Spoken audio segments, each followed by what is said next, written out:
So Anthony's journey into real estate, guys, started in a different area. In 2007, his initial focus was on purchasing, remodeling, and reselling residential homes. But in that process, he realized a pain point that he wanted to solve for buyers and sellers involved in the transaction. He hasn't looked back since.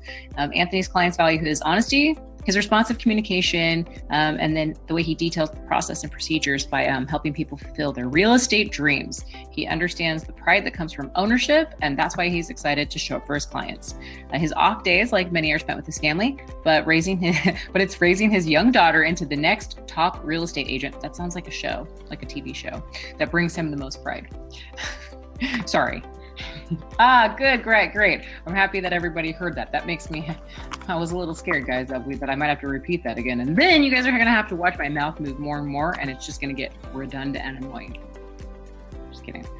All right, guys, without further ado, let's bring Anthony to the stage. Yay. Hello. Good morning, everybody. All right. Good morning, sir. How's it going?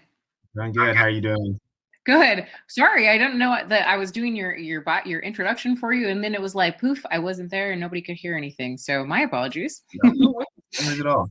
Nice. And well, good. Nice to see you. Do you have anything that you'd like to share with us before we get started? No, let's get this going. You want to rock and roll? All right. I like it when people are ready. Let's do this. Uh-oh. I accidentally, that was me. I turned off broadcasting to the wrong person. Don't hate me, everybody. Wanted to make sure that nobody else's camera turns on. He's coming. He's back. He's riding the virtual limo to the stage. Awesome. All right. That's what it says when you pull up, which I love. So, nice. So Anthony, what would be the reasons that someone would want to build a team in real estate?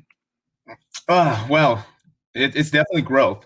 Growth, and one of the big things that I've noticed is maintaining a level of service.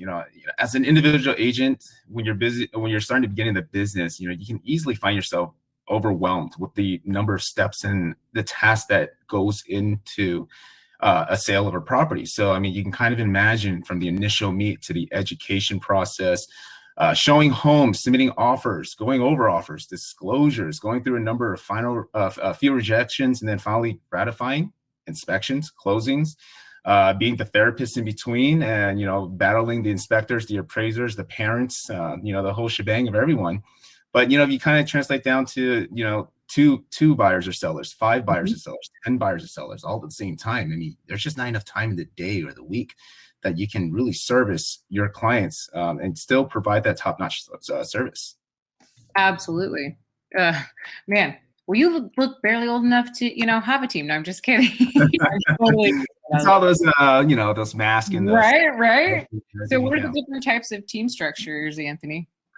I do primarily see 2 different team structures. One of them, where a person just takes a role of a team manager, where they sit back and they coordinate. They just tell people what to do, but they're never involved in the process. And then the other one is the ones where everyone is involved in the process, where you have designated buyers, agents, buyers, sellers, agents, some that just focus primarily in construction and the development, and some that are just in customer service roles. However, everybody works cohesively as one team, and just as a well-greased machine. The plan of the team that I'm building forward is to have something more of a second option, where everyone works cohesively together. However, given the flexibility for each member to be well-rounded in different tasks, and not just an expert in one area, because end of the day, I'd rather have a number of well-rounded agents rather than just someone that's specializes in one thing, right? How did you know that it was the right move for you to, start to build a team? Oh, the big eye opener in this one, and things today. It wasn't long ago where a lot of my clientele is close family and friends, and just referral business. But I did have a very close friend of mine that decided to fire me because I just wasn't giving him the level of attention that he was expecting. And I get it, being first-time home buyers, people are a little bit more needy. They need that hand holding. They need that entire process. But this is going through the process of the pandemic, and also building a team structure before actually going live with it. So I was stretched pretty thin, albeit so working with a number of buyers and sellers. And of course, in this industry, we do prioritize the people who are very serious, and the ones that are ready to go. We do give priority to those type of folks. This one in this case, it kind of blindsided me where one day he says, "Hey, I just don't feel like you have the time for me, and we're going to go with another agent." And I understand it comes with the nature of the business that you will lose clients along the way, but it just hits a little bit closer to home when it's especially someone that's closer to you. So that's when I was thinking, I think it's time to really launch this team where I can designate buyer's agent, someone who can go out there. If I'm not available, at least there will be a level of service that's still provided. Absolutely. I like that answer. And I also appreciate your honesty, because a lot of us aren't willing to be honest with ourselves or like figure out what it is that we want to do to move forward after something like that. So that's a really good introspection on your behalf. So, kudos for that. How do you find balance, between building the business and at the same time helping your team members build their businesses? Man, this is a good one. It all comes down to balance. It's balance, balance, balance. What did help me a lot was proper planning, understanding the needs of each member, and understanding the weakness and strengths. And most importantly, making sure that I made myself available. Being a team leader, you understand that every folks that you do bring on board are relying on you to be that support system for them. Whether it's going over contracts and disclosures, comping property values, negotiating, etc., is making time available to teach and support. And, that also includes answering calls at like 5, 6 in the morning, or even going through Zoom meetings at 1, 2 in the morning. So, I mean, this is a 24-hour almost kind of job. And, I've had taken calls and trainings at 3 in the mornings just because they're available. And at the end of the day, you do what you got to do to help support your team. Going into this, I knew that it was not going to be easy. I knew there was going to be long hours and lots of hands-on trainings, mentoring, extended work days. But I do see the value this provides a team, and I do see the growth. I do see the experience and I do see the drive for them to build not only the team, but also their own business. And ultimately, that's my goal. Yes, the team comes first, but I do want to see them eventually build themselves up and eventually become their own agents. That's amazing. All right. So my last and final question for you, and just a little more definitive, what is the number one lesson or thing that you've learned as you've built your team?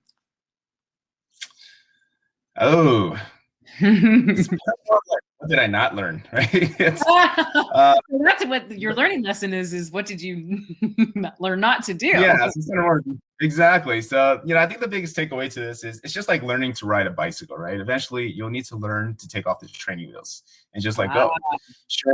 Sure, there will be some scrapes, bumps, tears, frustrations, and pain along the way, but sooner or later, they will succeed, and we will succeed, right? In addition to that, it's personalities. I mean, there's not just anyone that just has the same personality as you. So you're dealing with a magnitude of different personalities coming at you at all times. So accommodating everyone, finding the absolute, there's just really no one size that fits all model. Understanding a team member as the strength and weaknesses, right? And we're only 4 months into this, but other than that, I mean, we're all into this for the same reason: closing deals and having fun while we're doing it, right? Absolutely. Absolutely. I absolutely appreciate and love that answer. We'll go ahead and check the Q&A really quickly. It looks like we're good. So I think if there's anything that you'd like to leave us with on your closing, we'll go ahead and, Ricardo says, closing deals and tacos. That must be a thing between the two of you. He has these little coffee moments, taco moments and stuff. So I need to know more about this. So we might have to start incorporating that with the team. We might actually do it with every sale now. Hey, buy a house with us and we'll supply you with a year's worth of tacos or so. Oh, whoa. I mean, I'm going to have to buy a house there so that I can get some tacos. I know there's quality tacos around there. So tacos and transactions, Perry says. Oh my gosh, I love it. You guys, so much amazing knowledge. Thank you so much. Oh, everybody's in. They're like, we'll purchase a house here and we'll get you some tacos. Perfect. Great, guys. I'm in. I don't know which one to pick though. There's so many talented agents. I would have to really judge your guys' speaking. Just kidding.